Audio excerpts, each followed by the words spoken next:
జై శ్రీరామ్.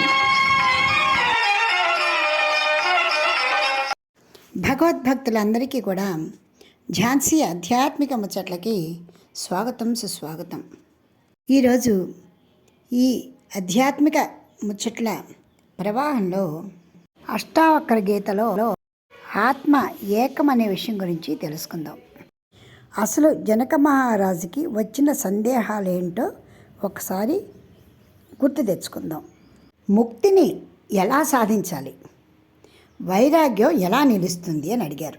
ఈ రెండూ సాధించాలంటే జ్ఞాన మార్గం కావాలి. దానికి సులభమైనటువంటి జ్ఞాన మార్గం ఏదో బోధించండి అని అడగటం జరిగింది. ఆ కారణంగానే ఈ అష్టావక్ర గీత కూడా ఏర్పడింది.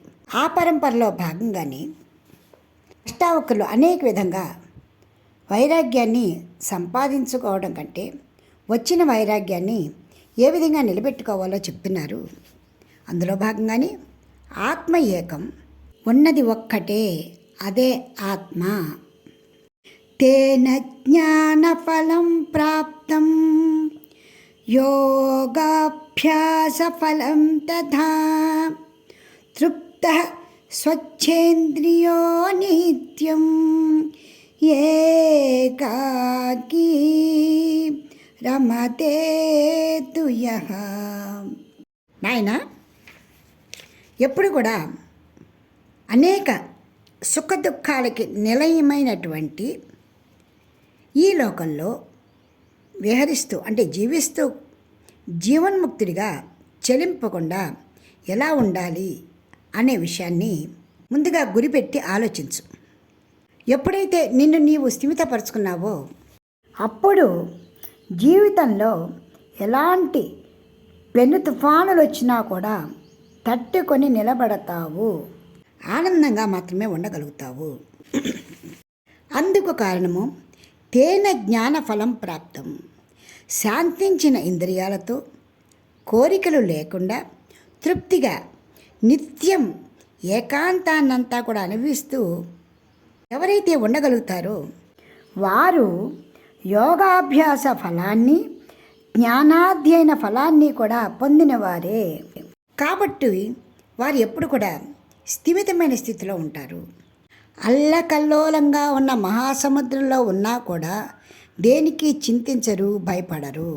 అందుకు కారణము అతను సత్యాన్ని తెలుసుకుని ఈ సృష్టిలో జరిగేటువంటి ఎటువంటి పరిణామమైన నన్ను కదల్చలేదు, నన్ను ప్రేరేపించలేదు.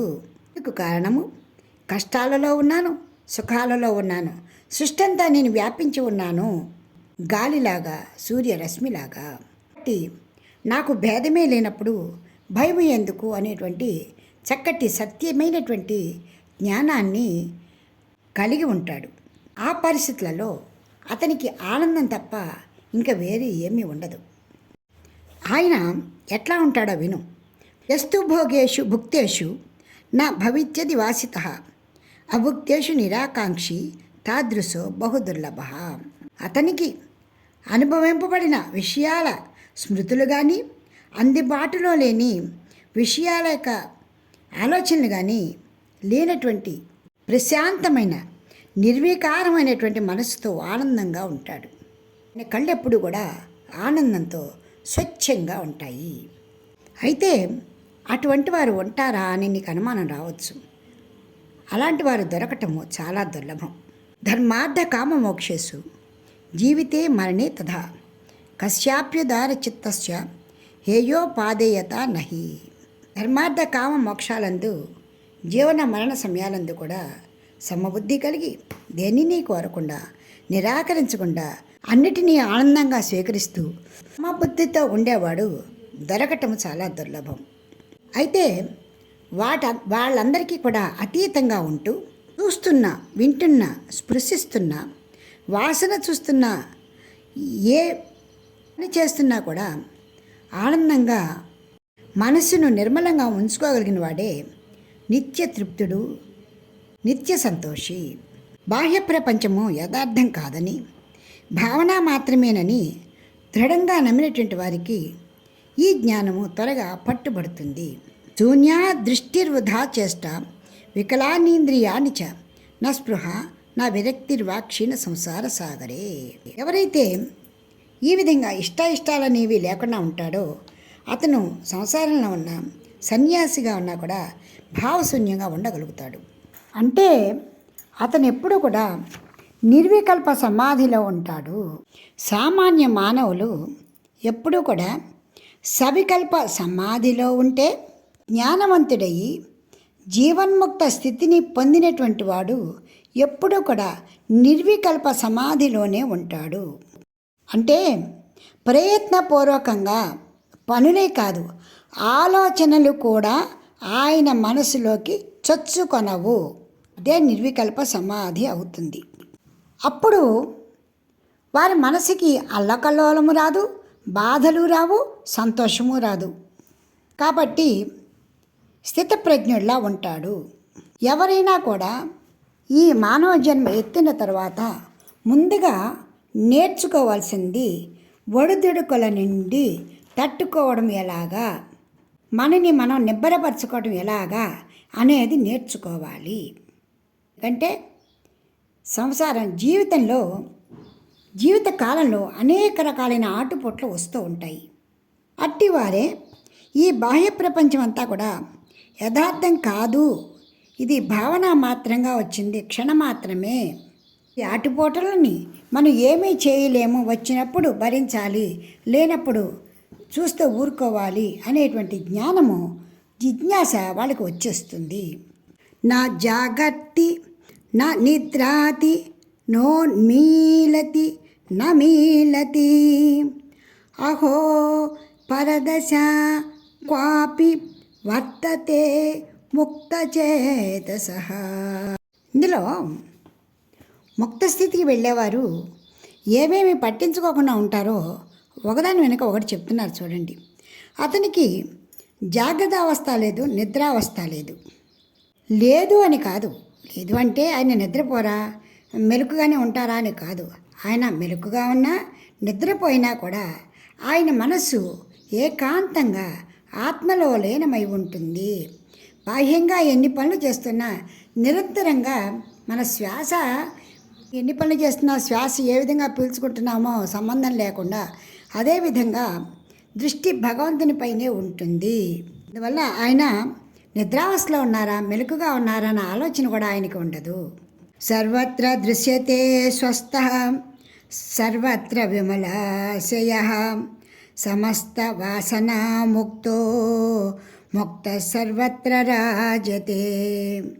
పశ్యన్ శృణ్వన్ స్పృశన్ జిఘ్రన్ అశ్నన్ గృహ్ణన్ వదన్ వ్రజన్ ఈహితానీహితైః ముక్తః ముక్త ఏవ మహాశయః. అంతేకాదు, నా విందతి నా చ స్తౌతి నా హృష్యతి నా కుప్యతి నా దదాతి నా గృహ్ణాతి ముక్త సర్వత్ర నీరసః. ముక్తుడైన వాడు సర్వకాల సర్వావస్థలలో కూడా చలించకుండా శాంతమైన స్థితిలోనే ఉంటాడు.